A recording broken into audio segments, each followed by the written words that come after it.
Assalamualaikum warahmatullahi wabarakatuh. A'udzubillahi minasyaitonir rajim. Bismillahirrahmanirrahim. Alhamdulillahirabbil alamin. Wassalatu wassalamu ala asyrafil anbiya'i wal mursalin sayyidina wa maulana Muhammadin wa ala alihi washabbihi ajmain. Subhanaka la ilma lana illa ma 'allamtana innaka antal alimul hakim. Wala haula wala quwwata illa billahil aliyyil azim. Jamaah sekalian, seperti biasanya marilah kita mulai pengajian kita dengan membaca doa bersama-sama. Bismillahirrahmanirrahim. Asyhadu an la ilaha illallah wa asyhadu anna Muhammadar Rasulullah. Raditu billahi rabba wa bil islami dina wa bi Muhammadin nabiyya wa rasula. Rabbi zidni ilma warzuqni fahma, amin. Kita masih melanjutkan ayat pertama surat An-Nisa dari tafsir Al-Misbah. Kemarin sudah kita sampaikan beberapa catatan dan beberapa ulasan. Untuk mengingatkan kembali, kita bacakan ayatnya terlebih dahulu. A'udzubillahi minasyaitonir rajim. Ya ayyuhan nasu taqu rabbakumul ladzi khalaqakum min nafsin wahidatin wa khalaqa minha zawjaha wa bassa minhuma rijalan katsiran wa nisaa'a wattaqullaha alladzi tasaaluna bihi wal arham innallaha kana 'alaikum raqiba. Wahai sekalian manusia, bertakwalah kepada Tuhanmu yang telah menciptakan kamu dari diri yang satu dan menciptakan darinya pasangannya. Allah memperkembangbiakkan dari keduanya laki-laki yang banyak dan perempuan. Dan bertakwalah kepada Allah yang dengan namanya kamu saling meminta dan hubungan silaturahim. Sesungguhnya Allah Maha mengawasi kamu. Jamaah rahimakumullah, kemarin sudah kita sampaikan beberapa hal berkaitan dengan min nafsi wahidah, yaitu bahwa manusia diciptakan dari jiwa yang satu. Sudah kita sampaikan, mayoritas ulama memahaminya dalam arti Nabi Adam alaihissalam.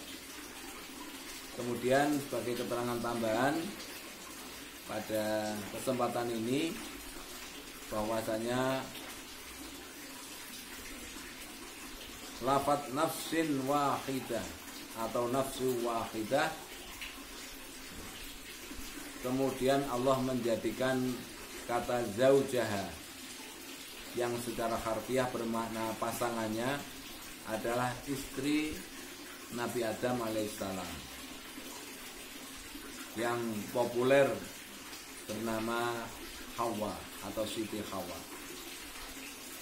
Agaknya karena ayat itu menyatakan bahwa pasangan itu diciptakan dari nafsi wahidah, yang berarti yaitu Nabi Adam. Maka para mufassir terdahulu memahami bahwa istri Adam diciptakan dari Nabi Adam itu sendiri. Nah, pandangan ini kemudian melahirkan pandangan negatif terhadap perempuan yang menyatakan bahwa perempuan adalah bagian dari laki-laki. Banyak penafsir menyatakan bahwa pasangan Nabi Adam diciptakan dari tulang rusuk Nabi Adam yang sebelah kiri. Dan kebetulan bentuknya bengkok. Dan karena itu Al-Qurtubi dalam tafsirnya menyatakan bahwa perempuan itu bersifat auja. Auja itu artinya bengkok. Maka pandangan ini mereka perkuat dengan hadis Rasul sallallahu alaihi wasallam yang menyatakan saling mewasiatlah untuk berbuat baik kepada wanita. Karena mereka itu diciptakan dari tulang rusuk yang bengkok. Kalau engkau membiarkannya, ia akan tetap bengkok. dan bila engkau berupaya meluruskannya, ia akan patah. Hadis riwayat Imam Tirmidzi dari Abu Hurairah. Jamaah sekalian, kemarin sudah kita sampaikan dari keterangan ini bahwasanya Siti Hawa itu dijadikan oleh Allah dari tulang rusuk Nabi Adam. Maka kemarin juga sudah saya sampaikan, tulang rusuk laki-laki itu berjumlah 23 karena dikurangi 1 dari jumlah yang seharusnya 24 dijadikan Siti Hawa tersebut. Nah, ini saya mempunyai angan-angan bahwa dulu Nabi Adam itu sebenarnya sudah enak karena diciptakan oleh Allah itu di dalam surga. Tapi seenak-enaknya di surga, ya kita bisa membayangkan, ini bayangan saya pribadi ya. Kita analogkan kita sendirian di rumah yang sangat mewah, semuanya serba ada. Rumah kita sempurna, tetapi kita sendirian. Maka kita bisa membayangkan bagaimana Nabi Adam itu kesepian di dalam surga itu. Maka saya membayangkan kemudian Nabi Adam itu minta kepada Allah Subhanahu wa taala, ya Allah, buat saya itu diberikan teman untuk hidup di surga ini, tidak sendirian seperti ini. Maka dikabulkanlah oleh Allah dengan menciptakan Siti Hawa, yaitu yang diambilkan dari tulang rusuk itu. Ini bayangan saya. Ya, tentunya mungkin cerita itu ya cerita buatan saya sendiri karena memang nggak ada atau belum pernah membaca cerita Nabi Adam itu awalnya bagaimana. Tetapi kita bisa membayangkan bagaimana sekarang saja orang yang anaknya banyak kemudian mereka sudah bubar, sudah berpisah-pisah dengan orang tuanya, maka tinggal kedua orang tuanya sendirian di rumah. Itu saja sudah membosankan. Kemudian apalagi sendirian, orang tua salah satunya sudah dipanggil oleh Allah, maka dia akan lebih kesepian lagi kalau tidak ada anak-anaknya atau cucu-cucunya yang menemaninya di rumah. Nah, Nabi Adam juga begitu. Saya kira namanya manusia, walaupun di surga, maka dia bisa saja kesepian. Maka meminta kepada Allah untuk minta teman, biar ada yang menemani untuk bercakap-cakap. Itu adalah sejarah awalnya penciptaan manusia, bahwa Nabi Adam itu diciptakan jelas dari tanah dan banyak ayat yang mengatakan itu. Kemudian Nabi Adam diberikan istri, yaitu Siti Hawa. Kita lanjutkan. Ide kelahiran Hawa dari tulang rusuk Adam menurut Sayyid Muhammad Rashid Ridho timbul dari apa yang termaktub dalam Perjanjian Lama. Ini berarti Perjanjian Lama itu adalah kitab Taurat.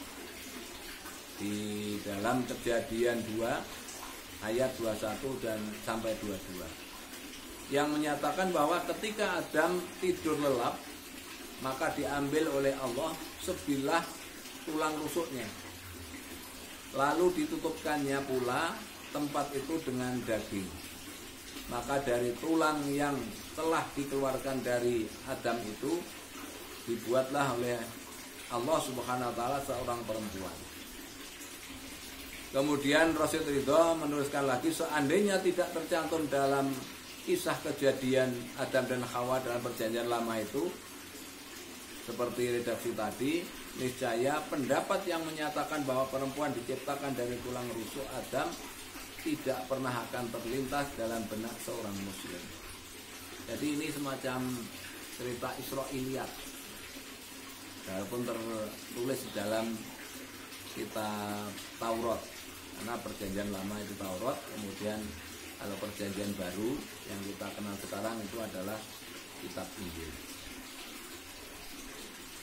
Kemudian perlu dicatat sekali lagi bahwa pasangan Adam itu diciptakan dari tulang rusuknya. Maka itu bukan berarti bahwa kedudukan wanita selain Hawa demikian juga atau lebih rendah dibanding dengan lelaki.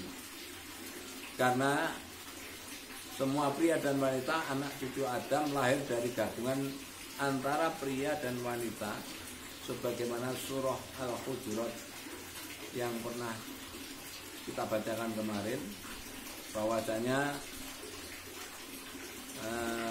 Allah menciptakan manusia dari laki-laki dan perempuan dan selanjutnya.